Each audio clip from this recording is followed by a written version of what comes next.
Saudara, banjir masih merendam permukiman warga di Perumnas Antang Blok 8, Makassar, Sulawesi Selatan. Banjir yang masih tinggi membuat ratusan warga bertahan di posko pengungsian. Hingga Kamis pagi, banjir setinggi 1 meter hingga 2 meter masih merendam permukiman warga di Perumnas Antang Blok 8. Banjir yang sudah 2 kali terjadi dalam kurun waktu 3 bulan terakhir membuat warga berharap ada keseriusan dari pemerintah untuk menanggulangi banjir. Saat ini tercatat ada 5 kecamatan terdampak banjir di kota Makassar, yakni Kecamatan Biring Kanaya, Manggala, Tamalate, Tamalanrea, dan Panakukang. Sebanyak 960 keluarga yang terdiri dari 3.653 jiwa mengungsi di 38 titik pengungsian.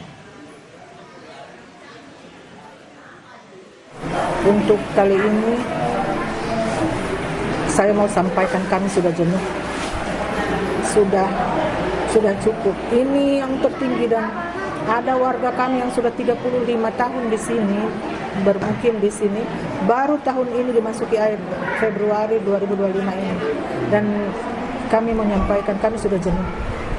Sampai kapan kami harus korban rusak barang, korban kami yang rugi waktu, anak-anak ke sekolah, terhambat ke tempat kerja, terhambat. Ini tolong keseriusan lah.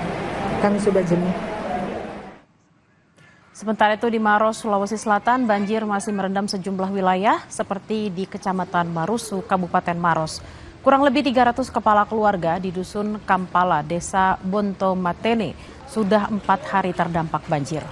Di lokasi ini banjir setinggi 1 sampai 2 meter masih memutus akses jalan dan merendam pemukiman warga. Akibatnya aktivitas warga jadi terbatas. Beberapa dari mereka juga sudah mulai diserang penyakit gatal dan flu. Warga berharap ada bantuan dari pemerintah berupa sembako dan obat-obatan. Juga ada cepat bantuan seperti makanan, Pak, karena di sini kan susah untuk keluarnya cari makanan. Susah ya. Iya. Kalau obat-obatan Ibu? Obat juga perlu, Pak. Obat-obatan iya, juga. untuk anak. Kan anak rawan flu, batuk, aman.